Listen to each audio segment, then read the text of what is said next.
I think that's kind of what we want to be. Last 27 games of the season, we don't really want to take a break or, take time off. We want to continue to try to get better, and each and every game, I think that's what we need to be.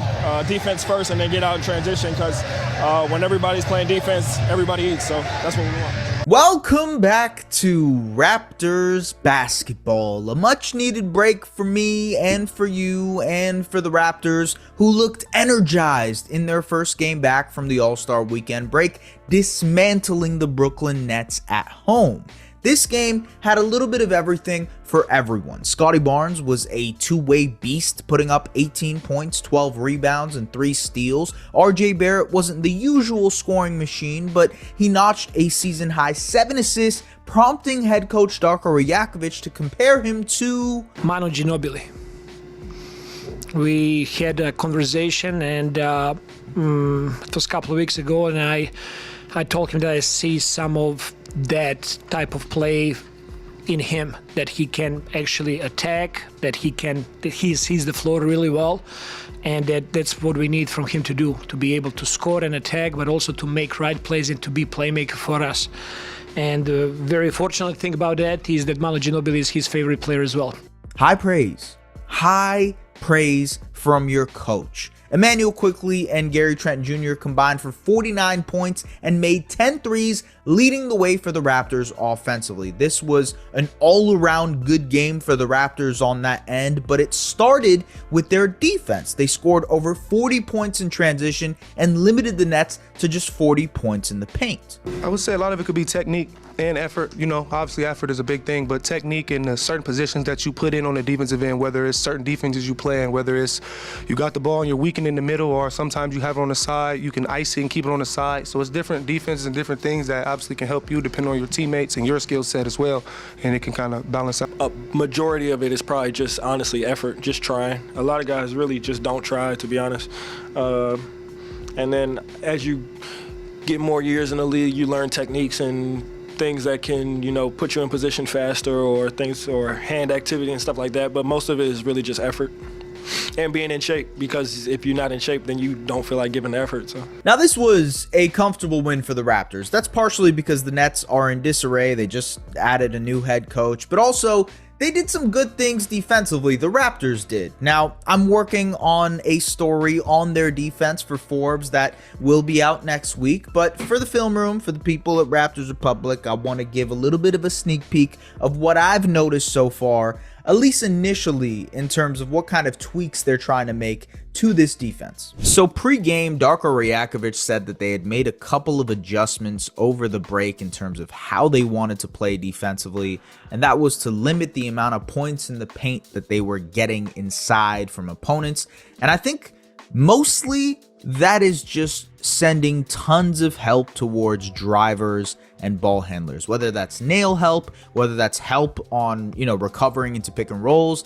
And it created a lot of turnovers in this first game against Brooklyn. You see this steal here from Scottie Barnes, RJ Barrett pushes it. And the great thing about this Raptors team is that they're just an elite transition team. Their personnel is ideal for transition opportunities. And so RJ locates Immanuel Quickley drifting in the corner. Quickley bangs the 3. And, the Raptors are being opportunistic with some of these too. Look at Quickley. He kind of waits till Day'Ron Sharpe has his back to him, steals the ball, and then gets all the way to the basket. Nice dump-off pass to RJ for the layup. They're icing a lot of these screens too, so they're making sure, they really are sending the ball handler to Jakob Poeltl. And so this creates, it kind of negates the pick and roll, but at the same time, it forces the ball handler to make a decision a little bit quicker. And so you see that block, you see the steal, the Raptors are out and running. Like I mentioned with that nail help, watch how far Grady Dick is pinched in on Dennis Smith Jr. and watch how he recovers to Cam Johnson. And now you see on the other side, guys are pinched in as well.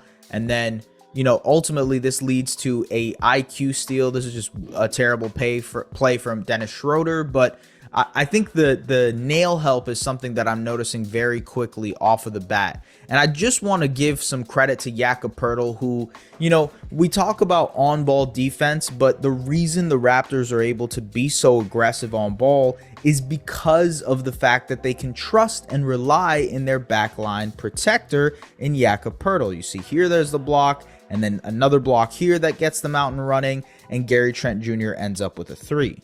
And in general, I think good on-ball defense, being able to trust in your on-ball defenders at the point of attack a little bit more, is going to help the Raptors' help side defenders in Jakob, in Scotty Barnes, being able to get to these blocks. So you see the on-ball defense here, and Scotty just recovers for the block. That's excellent work on Ben Simmons. That was the first play of the game. You see here that IQ forces Schroeder into the paint, into the middle, and forcing him middle forces him to Jakob, and Jakob gets the block here. This right here is just great defense and great recovery by Jakob to get the block on Nick Claxton, and then sort of turning defense into offense, something the Raptors for a very long time have been elite at. They turned this into a Scotty Barnes dunk. Another great pass by RJ.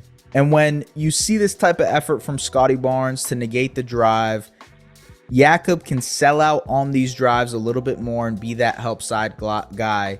A really nice block and recovery there from Jakob. Same thing applies to a lesser extent with Grady Dick. Watch how he fights over this screen. That's good effort from Grady, and he sends him into the help once again, ushers Dennis Schroeder into the help, and Kelly Olynyk gets the block. It's a work in progress, folks. It's not going to work with every single team.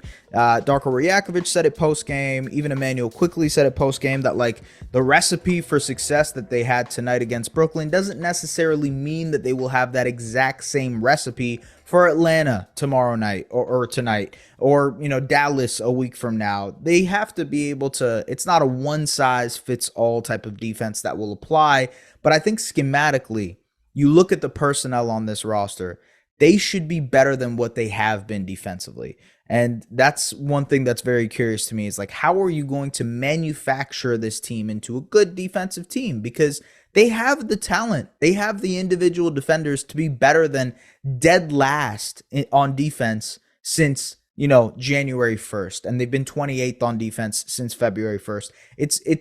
It's been inexcusable, to be honest with you. And I think, the Raptors coaching staff, Darko Rajakovic, acknowledges that. And I think that's what they're trying to work on over this next bit. It's getting that consistency going defensively.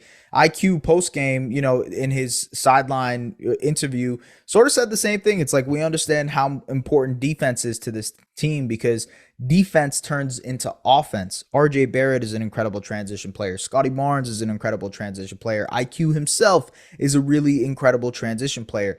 Getting these guys out and running, it will only work if the defense forces turnovers. And so I imagine that is going to be a calling card of this team defensively moving forward, not just this season, but into next season and how this team will look. Overall, folks, we're back. We're back to Raptors basketball. Excited to be doing these recaps and excited to be talking hoops with y'all.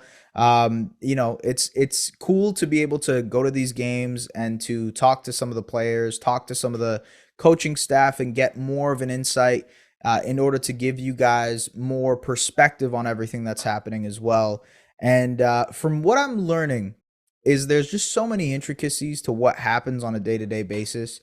And this goes without saying. It's sort of obvious what I'm saying right now, but I think it's so much more of a work in progress than me and you can even imagine it will be.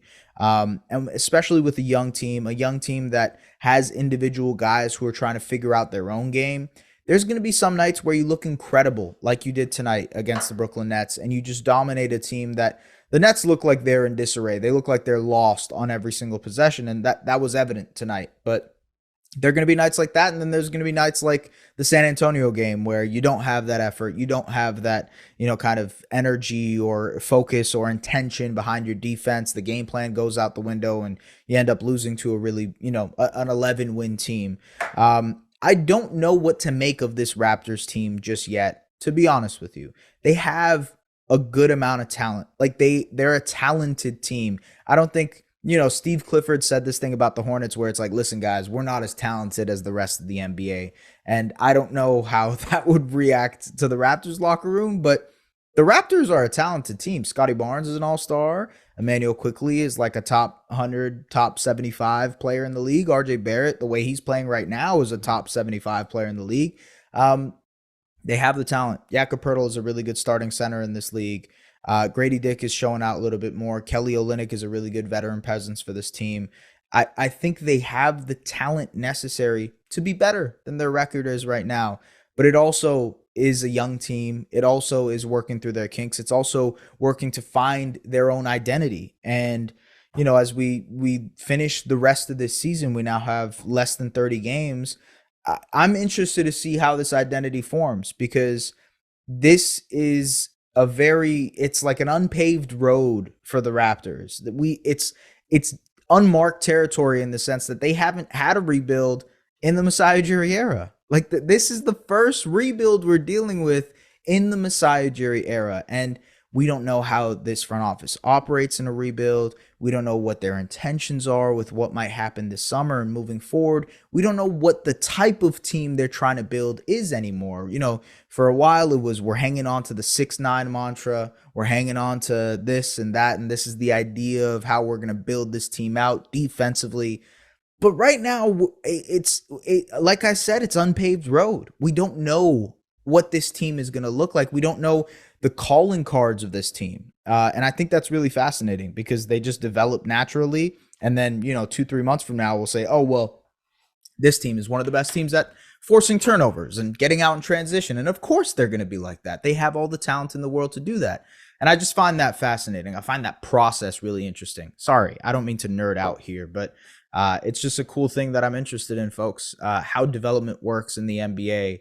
It's such an ambiguous term, you know what I mean? And I feel like I want to figure out what exactly that term means to different people, especially in the NBA. Okay, I will not be recapping the Hawks game.